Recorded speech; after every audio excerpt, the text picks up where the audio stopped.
Quand j'ai besoin d'aller chez l'ophtalmologiste, j'ai deux options. C'est Mauriac, dans le Cantal, ou Bordeaux. Quelles seraient les solutions plus faciles pour la Corrèze? Les solutions, elles ne sont pas simples. Il faut être clair avec les gens là aussi. Aujourd'hui, on ne va pas créer des ophtalmos ou des médecins en quelques minutes ou en quelques instants.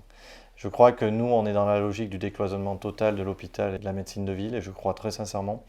On a développé le centre dentaire à l'hôpital d'Ussel. Je crois que la même logique doit être développée pour la partie ophtalmo, comme pour d'autres parties, avec un lien professionnel, médical, libéral en ville et le lien hospitalier. Donc, objectif, décloisonnement, concertation, et à mon avis, la pierre angulaire, c'est les centres hospitaliers. On en a quand même 3 sur le territoire.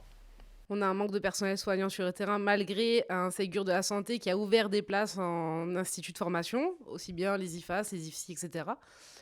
Quel avenir pour l'hôpital public en France, en Corrèze, partout sur le territoire, enfin... Très clairement, sur le service de santé, je pense que tout le monde a compris qu'on avait été au-delà du réel pendant 25 ans et qu'on avait vraiment abîmé le service. Ça, c'est le premier point. Donc, par définition, on ne reviendra pas là-dessus. On va continuer à travailler avec le Ségur en faisant des investissements dans les hôpitaux publics, en revalorisant au mieux possible, bien évidemment, les personnels médicaux et les personnels administratifs, améliorer les conditions de travail.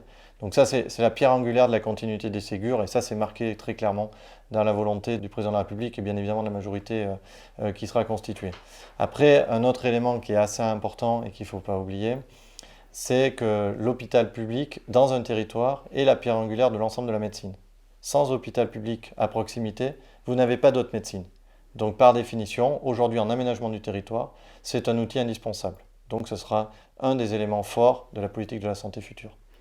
Mais par contre, il faut une réorganisation au niveau de l'hôpital avec des services où, vous le savez, il y a plus de soignants parfois que de patients, et des services où les soignants courent toute une journée parce qu'ils sont en manque. Là, il y a eu du personnel de rajouter dans les EHPAD, c'était important parce que c'était quand même le parent pauvre.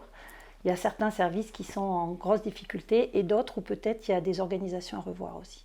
Et du coup, l'hôpital d'Ussel n'est pas en danger. Dans les 5 ans à venir, il n'y a pas de service de l'hôpital qui potentiellement pourrait fermer. Nous, on demande à ce qu'ils travaillent avec l'hôpital de Tulle, par définition parce qu'aujourd'hui les médecins doivent travailler ensemble. L'objectif est de ne pas fermer, mais de coordonner l'ensemble des services entre les deux hôpitaux. Donc il y a des services qui seront délocalisés à Tulle éventuellement. Non, des médecins qui monteront travailler sur Tulle et inversement, ceux d'Ussel doivent s'intéresser à celui de Tulle. Il faut aujourd'hui qu'on raisonne grand territoire. Voilà. Ussel est quand même sur un secteur, un grand bassin de population, hein, parce qu'on va loin. Après, il y a Tulle et puis au niveau même Cantal, puis Dôme, Creuse, il n'y a pas d'hôpitaux autour, donc il a quand même un réel service à la population. Donc sa place est tout à fait justifiée.